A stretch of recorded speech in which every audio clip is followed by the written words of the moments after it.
here's what I've said to you. Do prayer.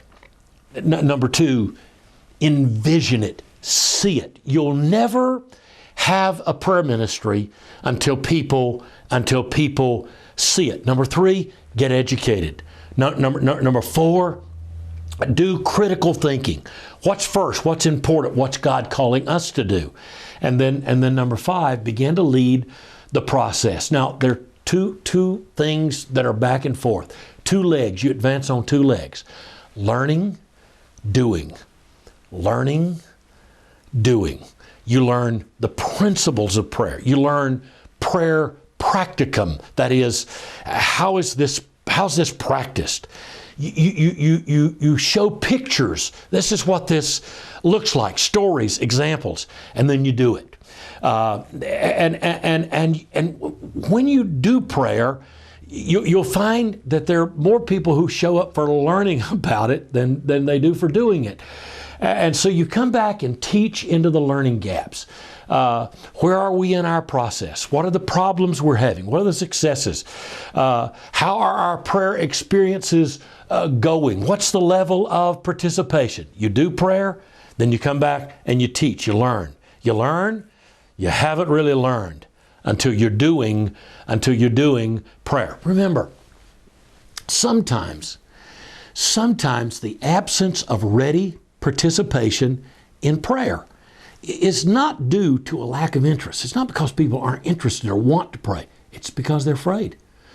They're afraid of what's going to be asked. They're afraid they're not as spiritual as some of the intercessors in the room. They're afraid they're going to be asked to pray out loud by themselves. They're afraid.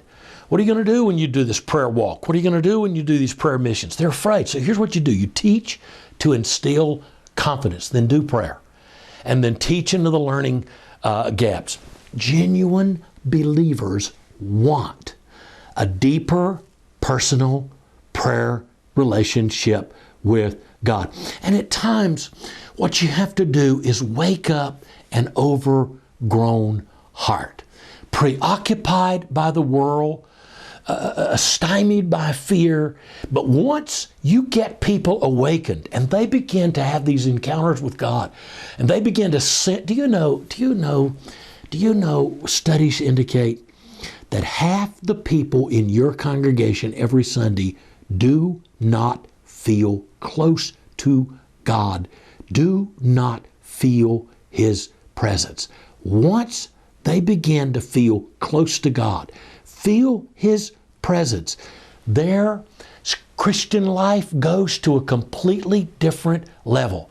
So they want to be awakened. So keep pressing until you wake up hunger for God, and people have a confidence to approach Him in prayer when they're all by themselves. Remember this is not a sprint. You won't get this done in a year. You're not adding a little prayer. You're not decorating what you already have. You're trying to change the culture of the church, which means you have to change the habits of the individual members and families. This is a marathon. So we're hoping we'll stay together as a group for at least 12 of these quarterly meetings, 4 a year for 3 years. Here's what you'll find. Nothing bolsters faith and confidence more than a belly full of fire out of personal prayer, an encounter with God where you know that you have a relationship with Him. This is why the enemy so fights your prayer effort and you're engaging other people in prayer. Let me give you a bit of castor oil for just a moment. There are 5 reasons your prayer leadership teams will fail. 5 reasons. What you're after here is changing the ethos, the culture, again, of the church. The relational atmosphere of the whole church, and not just prayer praxis, not just new prayer practices. Why do prayer leadership teams fail?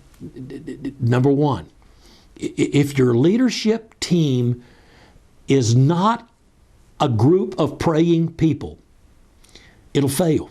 If they're not open to learn about prayer and new prayer styles and prayer options, your prayer leadership team will fail.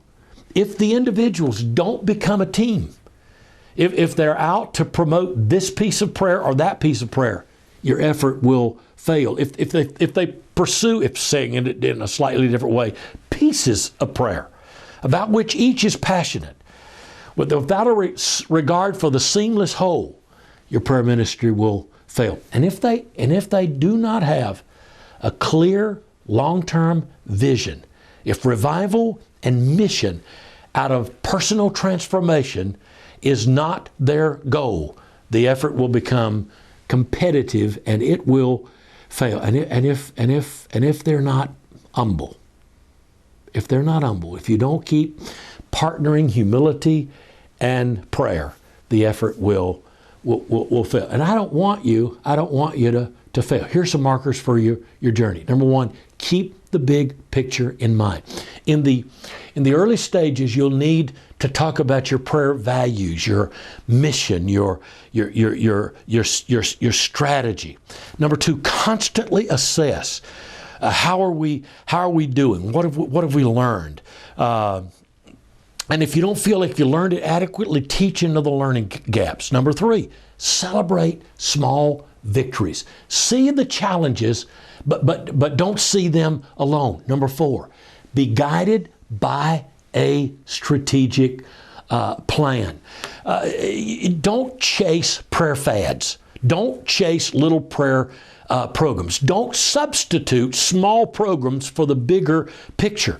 The little pieces will help you, but keep the big picture in mind. Number five, be sequential. That is, exploit the power of sequence. No, we need to do this in order to do this, in order to do this.